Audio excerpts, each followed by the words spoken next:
एक बार एक सम्राट का पुराना वजीर मर गया। वजीर बहुत ही बुद्धिमान था, लेकिन अचानक ही उसकी मौत हो गई थी। तो अब नए वजीर की खोजबीन शुरू कर दी गई। साम्राज्य बहुत बड़ा था, इसीलिए उसे संभालने के लिए एक बहुत ही बुद्धिमान और दूर की सोच रखने वाले वजीर का होना भी बहुत ही जरूरी था। पूरे राज्य में सबसे बुद्धिमान और समझदार व्यक्ति की खोज शुरू कर दी गई। इसके लिए पूरे राज्य में तरह तरह की परीक्षाएं आयोजित की गई और पूरे राज्य भर से विभिन्न समझदार और विचारशील व्यक्तियों को छांटा गया और फिर आगे उनकी और भी मुश्किल परीक्षाएं ली गई और अंततः केवल 3 चुने हुए व्यक्तियों को राजधानी लाया गया ताकि सम्राट उनकी अंतिम परीक्षा ले सके। उन तीनों को राजमहल के एक कक्ष में ठहराया गया और सम्राट के द्वारा यह घोषणा कर दी गई कि कल इनकी अंतिम परीक्षा ली जाएगी और जो भी उत्तीर्ण होगा उसे राज्य का वजीर घोषित कर दिया जाएगा।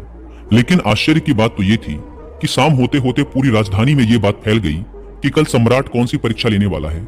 सारे नगर में इसकी चर्चाएं होने लगी। सम्राट एक बहुत ही अजीब परीक्षा लेना चाहता था। कल सुबह उन तीनों को महल के एक बड़े कक्ष में बंद कर दिया जाएगा और उस कक्ष के दरवाजे पर एक बड़ा सा ताला लगा दिया जाएगा। वह ताला उस राज्य के गणितज्ञों, कारीगरों और इंजीनियरों ने मिलकर बनाया था। उस ताले पर कोई चाबी नहीं लगती थी। ताले के ऊपर केवल कुछ गणित के अंक लिखे हुए थे और उन अंकों में एक पहेली छुपी हुई थी। जो भी उस पहेली को हल कर सकेगा वही उस ताले को खोलने में सक्षम हो पाएगा। धीरे धीरे ये बात उन तीनों के पास भी पहुंच गई कि कल उन तीनों को एक कमरे में बंद कर दिया जाएगा और बाहर एक ताला लगा दिया जाएगा जिसकी कोई चाबी नहीं है। बस उस ताले के ऊपर कुछ गणित के अंक खुदे हुए हैं जिनमें एक पहेली छुपी हुई है। तीनों में से जो भी उन अंकों का प्रयोग करके उनके पीछे छुपी पहेली को हल कर लेगा और पहले दरवाजा खोलकर कमरे से बाहर आ जाएगा उसे ही वजीर बना दिया जाएगा। यह सुनते ही उन तीनों में से 2 तो बाजार की तरफ भागे और तालों से संबंधित गणित के विषय में जो भी किताबें मिल सकती थी वो सब ले आए और उनका अध्ययन करने लगे। लेकिन उनमें से जो तीसरा था वो सबसे अजीब था। वो ना तो कहीं गया, ना ही कोई किताब लाया और अंधेरा होते ही उड़कर सो गया। बाकी 2 ने सोचा कि शायद डर के मारे इसने परीक्षा में ना बैठने का निर्णय कर लिया है या शायद इसे भरोसा नहीं है कि जो खबर उड़ी है वो सही है। लेकिन फिर भी उन्होंने कोई भी मौका छोड़ना ठीक न समझा, क्योंकि ये पूरी जिंदगी में सिर्फ एक बार मिलने वाला मौका था। वो रात भर किताबें पढ़ते रहे। तालों के विज्ञान से संबंधित जो भी साहित्य उन्हें मिला वो सब उन्होंने पढ़ डाला। सुबह हुई तो वो तीसरा व्यक्ति सोकर उठा और उन तीनों को सम्राट के समक्ष प्रस्तुत किया गया। वहां उन्हें पता चला कि जो अफवाह उड़ी थी वो सत्य थी। उन तीनों को एक बड़े से कक्ष के अंदर बंद कर दिया गया। उसके बाहर एक ताला लगा दिया गया जिसके ऊपर कुछ गणित के अंक खुदे हुए थे। सम्राट ने कहा, तुम तीनों में से जो भी इन अंकों में छुपी पहेली को हल कर लेगा वही दरवाजा खोल पाएगा और जो दरवाजा खोलकर सबसे पहले मेरे पास आएगा मैं उसे अपना वजीर बना लूंगा।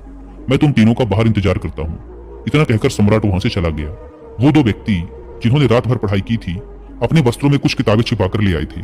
दरवाजा बंद होते ही उन्होंने वो किताबें बाहर निकाली और ताले पर लिखे नंबरों को एक कागज पर लिखकर उनके हल खोजने शुरू कर दिए।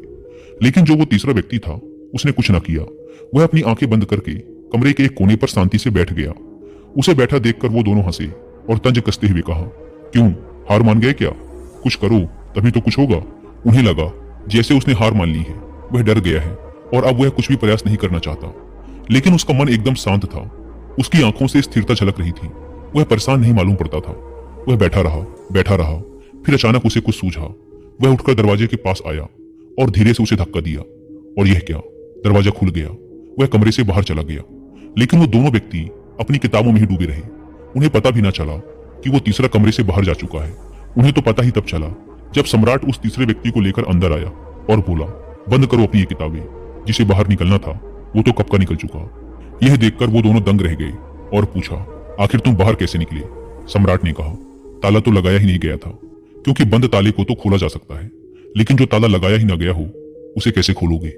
ये आदमी तुम तीनों में सबसे ज्यादा समझदार है, क्योंकि इसने समझदारी का पहला परिचय दिया। इसने ताले पर लिखे अंकों को हल करने से पहले यह जानने का प्रयास किया कि आखिर ताला लगा भी है या नहीं।